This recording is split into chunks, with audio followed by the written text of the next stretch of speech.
You're listening to Passions and Prologues, a literary podcast where each week I interview an author about a thing they love and how it inspires their work. I'm your host, Adam Sokol, and today's guest is Chanel Cleeton, New York Times bestselling author of the new book, The Cuban Heiress. She also released previously Next Year in Havana, which was a Reese's book club pick. Her books are delightful mysteries, thrillers, kind of things that keep you guessing the whole way. And this latest book, The Cuban Heiress, is no different. It tells the story of a lot of things that happen on a doomed ship that sets sail. And I don't really want to give much more away than that. We talk a little bit about it in the conversation itself. But the thing that I really found fascinating is it is based on a true story of a very specific ship and the things that happened on it. The crux of this conversation that I had with Chanel is all about her lifelong love of mystery. You know, sometimes people come on here and talk about very, very out of left field passions of theirs. And sometimes it's a little bit more specific to their books. And it makes a lot of sense when you think about someone who has become a New York Times bestselling mystery writer. You know, how do you become a bestselling mystery writer? You spend your life diving into those specific stories. So during this conversation, we get into the first mysteries that Chanel started to read, the books that I read as well as a child that kind of have helped form and shape the reader I have become, and so much more. In honor of talking about not only the mysteries that Chanel is writing, but the mysteries of her childhood, I want to give you a book recommendation, a book that I have talked about a lot over the past several years because I just love it so much. It is Meddling Kids by Edgar Cantero. Many people who have read this book, and I am the same, like to describe it as adult Scooby-Doo, and that is because the author Edgar has kind of suggested that be a good description of the book himself. I like to think of it as like Scooby-Doo meets H.P. Lovecraft meets Stephen King's The It, but in a very kind of fun way, which sounds very, very strange, but it's a story that takes place at the beginning in 1977. There are four teenagers and a dog who is a Weimaraner, which I specifically love. If you've been listening to me for any amount of time, you know I have a very old Weimaraner of my own. But these four teenagers and their dog solve a mystery of this place called Sleepy Lake. And then in 1990, 20-something-year-olds now, all these years later, they have to get back together and try to pick up where they left off and solve a mystery that is very entangled in their own group. But much like Stephen King's It, they kind of have to find themselves again and pull themselves out of the depths of some challenging situations before they can kind of get the band back together, as it would mean. It's so fun. It's so interesting. It's a perfect kind of kickoff to what I call as pre-spooky season here in July. You know, the fall is going to come faster than you know it, but I like to start reading some creepy and scary stories and mysteries right around this time of year. So if you feel the same way, Meddling Kids by Edgar Cantero is a great book for you, as is The Cuban Heiress by today's guest, Chanel Cleeton. So definitely check both of those out. As always, if you want to get a hold of me, you can find me on Instagram and TikTok at Passions and Prologues. And you can email me at passionsandprologues@gmail.com. I love hearing all the things you are all passionate about. Every single month, I pick a random person who has sent me an email and I send them a bookshop.org gift card just as a thank you for interacting with the podcast. It really means the world to me. And one last plea, if you do listen to this episode anytime and you hear this request, if you could just tell like one other person about the podcast or leave a review, it helps people find us just a little bit more easily. And it really means the world to me. Okay, that is enough housekeeping. I am so excited for you all to hear this conversation with Chanel Cleeton, New York Times bestselling author of The Cuban Heiress, on Passions and Prologues.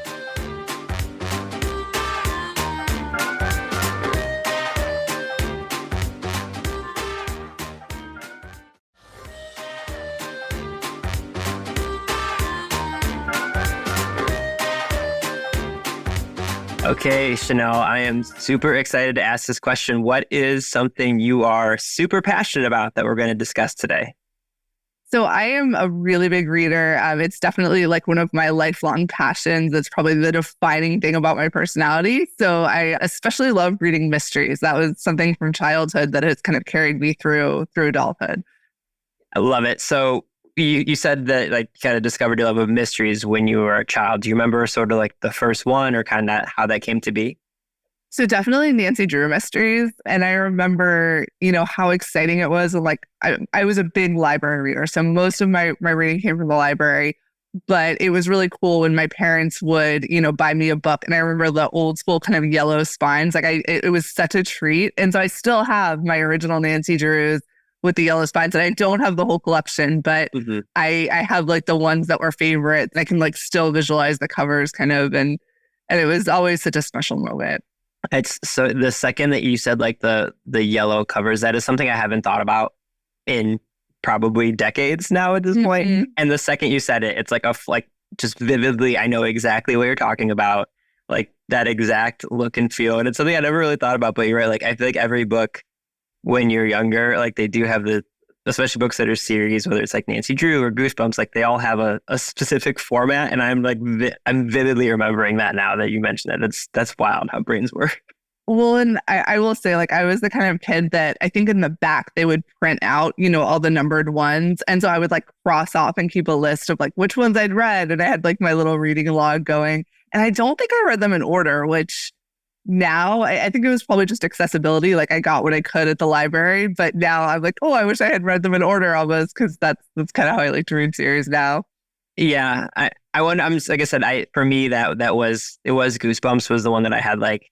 I think by the time I was in middle school, there were like 60 or 70 of them, and same thing. Like between my friend and I, we had most of them, but obviously not all of them. And yeah, same thing. Like it was like I would read number 4, then number like 27. And those are all standalone stories, so it wasn't as connected. But you mentioned that it's been a lifelong thing. So after like Nancy Drew, do you remember kind of like what came next, or like what were the things that you started as you got a little bit older? Like what were the mysteries that you found joy in reading? I've read a lot of adult mysteries, and I remember being pretty young and reading, sometimes really kind of grisly mystery books, but it was really whatever I could pick up. As I mentioned, I was a really big library reader, so I would just go and spend like hours walking around and trying new things. And I think I loved suspense because I would be so immersed in the story and what was going on, and it felt like you could just disappear for a few hours and try to figure out what was happening, who the perpetrator was. And I really liked, I guess, the interesting part of trying to work all that out in my mind. Yeah, there's something special. And I remember this, I was also a big library goer. My mom was a teacher for 40 years, and books are obviously a huge part of our lives. And like, I remember anytime she and I would go to the library or to like Barnes and Noble or different bookstores, there was like that incredible, you felt like such an adult when you were a little kid, when your mom or your dad would say like, yeah, go and pick out whatever you want, like that freedom of like browsing the stacks on your own. And you thought like, yeah, I'm just getting away with something, I guess. Yes. Well, and I have to say, because you brought up the R.L. Stine thing, so I was pretty much allowed to read anything. My parents were not very, kind of like looking at what I was reading, but I was not allowed to read their Fear Street books. And so I would sneak them. I would go to like sleepovers at my friends' houses that were allowed to read them. And I have vivid memories of like being at these sleepovers. I feel bad in hindsight for my friends because like I wouldn't talk to them. I would just sit and like read their Fear Street books. So when you said that about Goosebumps, that kind of visceral memory came back to me. You mentioned like sneaking. So I weirdly, same thing. Like I don't think I wasn't not allowed to read the Fear Street. I loved the Goosebumps one thing. Actually, years ago, I had the opportunity. I got to meet R.L. Stine at my previous job. Like we'd like set up this interview with him where he was going to talk to our CEO about some stuff, and I was talking to him because I got to set it up. And I told him that I used to, when I was in like 4th and 5th grade, I would like put his books in like the math or like sociology books or you're supposed to be reading. And so I told him like in person, I was like, by the way, you're the reason I'm bad at math. And he's like, what do you mean? And I was like, I used to sneak your books in. I was like, so you're the reason I'm bad at math. And he looks at me knowing that I was working for a library company. He's like, yeah, but you work in the book industry now, right? I was like, yeah. And he's like, you're welcome. And he just walked away. I got dunked on by R.L. Stine, which is like my favorite thing of all time. Yeah, he was incredible. So like for me, that's definitely my origin of loving scary, like, quote unquote scary books. And I feel like I've interviewed so many authors who have told me that they read Stephen King probably before they were supposed to, which is like indicative. But do you remember any, like vividly, any of those mystery books like that you were reading that were maybe a little bit beyond what you should have been, but have kind of like stuck in your brain ever since? I remember reading like Tammy Hoag's early mysteries, and she had one of her first series, and I cannot remember. I think it was set in like Michigan. It was somewhere north because I remember like the ice and the cold was a really big part of the story. But it was a lot of like kid disappearances, and that was kind of scary. I think being a little kid, and I was a little kid that kind of had anxiety. Yeah. So reading these mysteries was probably not the best thing for me, but I couldn't put them down. Like there was just something so gripping about them, I think. So I definitely remember reading those.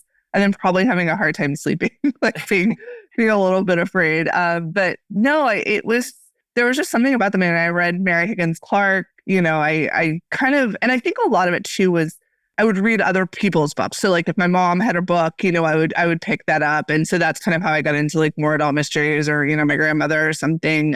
It was how I found a lot of authors. Robert B. Parker, I remember reading when I was a kid. So I don't know if this is the same for you, but I remember, so I read kind of like widely when I was younger. Obviously read a lot of like young adult, but I always read really widely. And then because of, working at a library company, obviously, and then interviewing authors, I read widely as well. But I remember like, I don't know if it was college, but like I hadn't really read many Agatha Christie books, but I remember then picking those up like when I was in my 20s and just being like blown away at how these books that are, however old they are, a century old, even older, whatever it is at this point, and like how they could still surprise me. And that was kind of like my later in life gateway to wanting to read mysteries. Like, it sounds like you pretty consistently read mystery books, but what are some of the ones that you like as you became an adult? Like, do you find yourself trying to seek out the books that can like shock you with their twists? Or like, I guess, what is it for you that keeps you wanting to go back to mystery books? So what I really love in mysteries now is I love really atmospheric ones. So Tana French is a huge favorite of mine. I love like her Dublin Murder Squad books because I feel like she really just immerses you in the setting. I feel like I'm in Ireland. I feel like I'm walking the streets with these detectives, as they're going through the mysteries. And I think it goes back to what I kind of was mentioning earlier, is that feeling of like an ultimate escape. She really just transports you and you're completely sucked in by the book. And I love a book that kind of unfurls, maybe not slowly, but just very kind of like it envelops you and that you want to stay up late reading because you're just so caught up in it. And that's what I love about her books. Jane Harper is another favorite. She writes really gorgeous Australian set mysteries. I just read her latest. And it's always, I think it's such a challenge. As an author, I appreciate this. And as a reader, I'm so grateful for it. It's so hard when you write, 8 or 10 books to have every single book be like a touchdown and for the readers to be like, oh my goodness, this is amazing. And that's what I love so much about some of my favorites is consistently I'm just like, oh, these are such phenomenal books. So those are definitely two that I really love. Do you find, as someone who writes books that do have an air of mystery to them, like, do you find yourself needing to separate your writing from the books you're reading? Or like, do you feel like there's a pressure for you beyond just the pressure of, having a lot of readers at this point who are expecting great stories? But like, do you feel like there's pressure to want to write a mystery that's like up to a standards that you would want to read as a reader? Or are you able to kind of separate those two things? So I think my favorite authors are the ones that make me forget I'm a writer when I'm reading. And that's what I will say. I think kind of when I was talking about like the immersive quality of Tana French or like a Jane Harper is when I read their books, like my writer brain completely shuts off. And I am, I guess, kind of like the little kid reading mysteries again. Like that passion really comes through for me. Because it is, I'll be honest, as a writer, it is hard when you're reading. And I get this when I watch TV too.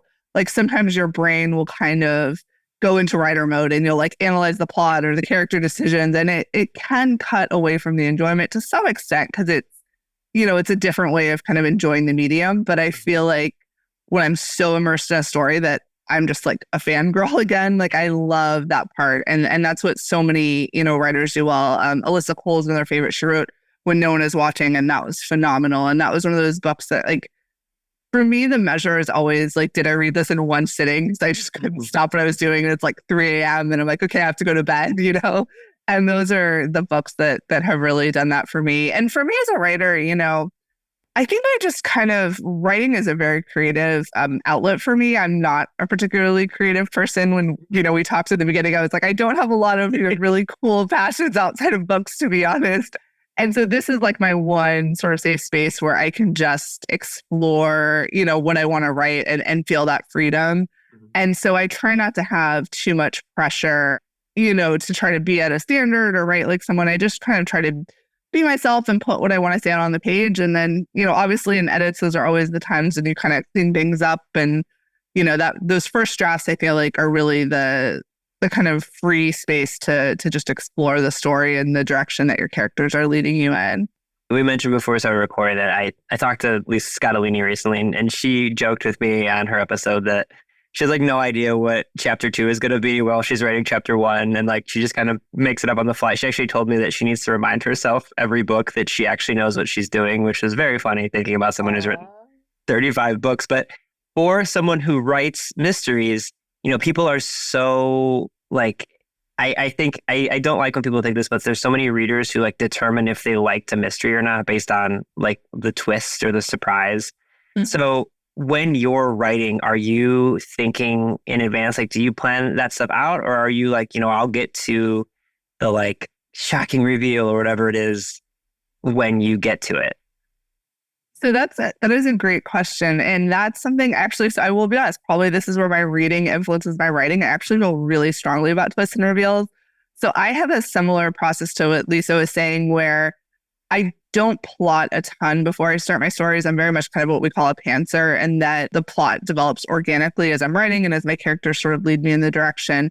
But one thing that is really important to me, and this comes from me being a reader, is I always want to make sure my twists feel realistic. You know, as a reader, that is my biggest frustration probably when I'm reading a book and, you know, you get a twist that you're like, wait, what? You know, it's not quite something that really like fits the book, and you feel like it's maybe in there for more shock value. And so that's something I always try to be very cognizant of with my readers. I feel like we kind of are developing a relationship as the book goes on, and I want to make sure that, you know, if there is a twist, there are enough clues in the book that the twist doesn't feel like it's coming out of nowhere, and they can go back and be like, oh my goodness, you know, I didn't realize how these things connected. Because, you know, at the end of the day, I think when we read suspense, we all kind of want to feel like we're the detective, right? Like we're solving the mystery alongside the main character. And so it's, for me, important to kind of lay that groundwork and have readers feel like they can be part of it and have some agency in, you know, figuring out who did it. That is such an incredible way of saying like how we as a reader feel like we're the detective alongside them. Because for so long, I've thought about this as like, I love literary fiction.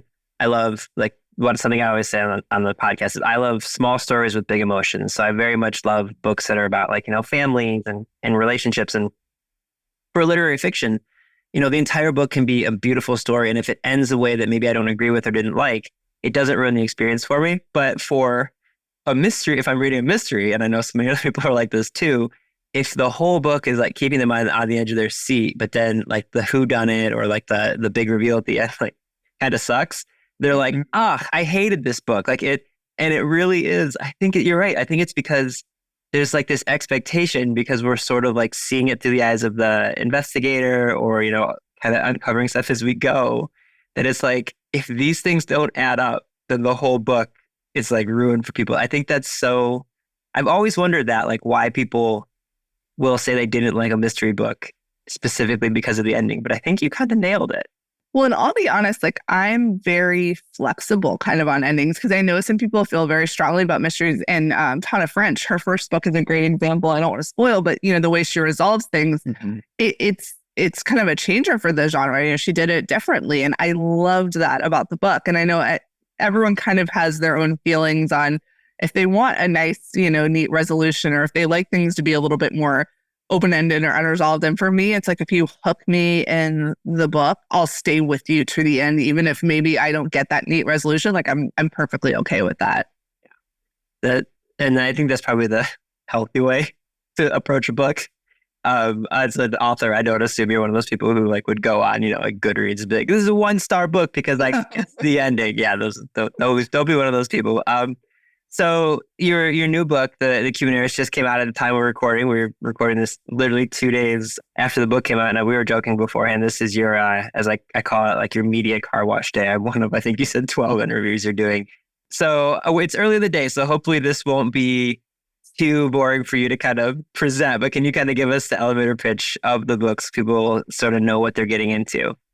Sure. No, I this is one of the best parts. I will warn my voice is going a little bit, so sorry if I have a little bit of a voice break. But no, this is one of the awesome parts of the job. We spend so much time, at your computer kind of by yourself that I love talking about books. So the Cuban Heiress is set in 1934, and it's set on a luxury cruise ship. And it was a real ship. It was called the SS Morro Castle. And it would do a round trip voyage from New York to Havana. And so on its last trip, tragically, a fire broke out. And there's a lot of mystery surrounding the fire, sort of, trying to understand the fire's origins. It's still kind of unsettled what happened. And so I really found it to be kind of an interesting setting to take my fictional characters, Elena and Catherine, and put them aboard this ship. And I know that, a lot of the books you write, you have an interest in, having grown up in Florida and, having kind of Cuban heritage. Like there's a lot of that. I know that you like to kind of examine in your writing, but what was it about this particular, the cruise ship and the tragic story about it that drew you to want to make it a setting for your story? I was really fascinated by the fact that it was a moment in history that I was less familiar with. As a Cuban American, I really have a passion for learning more about, my heritage and sort of going back in time and looking at earlier periods in Cuban history. And so I was really fascinated by the ship, the fact that I was, not as familiar with it, and just all of the natural mystery surrounding it. The captain actually died kind of under mysterious circumstances the night that the fire broke out. So it was one of those, situations where real life really was as interesting as fiction in terms of, all of these components. You have the Great Depression going on. You have the Cuban Revolution of 1933, which has just ended, and then the recent end of Prohibition. So it really was kind of a tinderbox where there were a lot of tensions bubbling to the surface on this confined space of the ship. Yeah, and you're like, they're having kind of researched the real story itself. Like you said, it's almost like it's something I hadn't heard about before. I saw your book come out and I looked it up, and you're right. Like it's something that I also it's a pretty big tragedy for something I really did not know anything about it. It's like one of those things where it makes me think about all the things you can mine in history to find these stories that are just waiting to be uncovered. And I also feel like and you can correct me if I'm wrong, but like I love the idea of when books are set on like ships, or it's the same thing why like, if you read like any horror stories set in space, like it's set on the ship. Like I love the fact that like people, you can't escape, you can't get anywhere. It's one of these things like Murder on the Orient Express, to talk about Agatha Christie, and like there's nowhere you can go. So like for you, when you have a story like that where there's really going to be one specific setting, do you have to work harder as an author to write a story that kind of keeps the plot moving along, or are you able to sort of take advantage of there being one specific location? I think, it definitely has kind of advantages and disadvantages. Yeah, that's a great way that you kind of put it, where on the one hand, you are dealing with a limited setting, but on the other, that setting really almost acts as a plot point because it is a restriction for your characters. It's kind of the locked room of mystery. Mm-hmm. And so it was really fascinating for me. I had not written a book that was in such a confined space. And so as a writer, it was a new challenge and kind of a new mystery for me to be able to work with, and like a puzzle where I would put all the pieces together to see how it fit in. So I really enjoyed that part of it. That was probably one of my favorite things. And, having written historical fiction, each book I kind of add a little bit more suspense, but this is definitely, the one that has the most mystery for me. And so I really got to, use that passion that I have as a reader and put it into the book. And that was so much fun. Yeah, I love that so much. I want to keep asking you questions, but like I said, this is a day you're doing a million different things. So I have one more question for you. I end every episode by asking authors for a recommendation of any kind. It can be a book or it can be, a TV show or a recipe you like. Basically, just like one thing that you recommend that you want more people to know about. And again, it can be a book. We've been talking about books all the time, so that's totally fine. But what's something that you want to recommend to my listeners?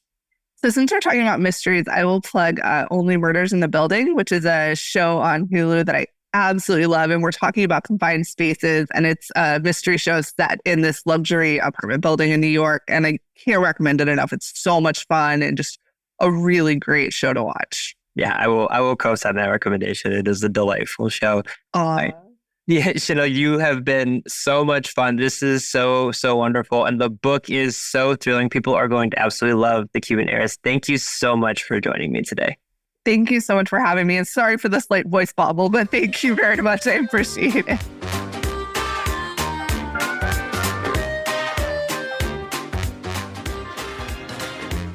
Passions and Prologues is proud to be an evergreen podcast and was created by Adam Sokol.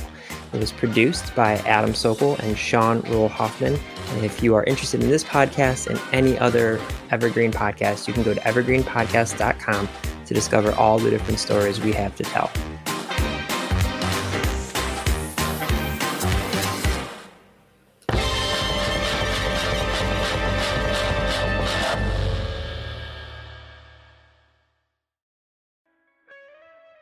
Hear Her Sports is a podcast for everyone who loves stories by and about women striving to improve and make a difference in their lives. I am your host, Elizabeth Emery, a former professional cyclist. In every episode, I introduce a female athlete or woman in the business of sport through a thoughtful conversation about who they are and the terrific work they're doing. My guests and I explore the glorious and frustrating issues in sports, history, equity, training, nutrition, and so much more. Join us for inspiration, for community, and for love of being a strong, athletic woman.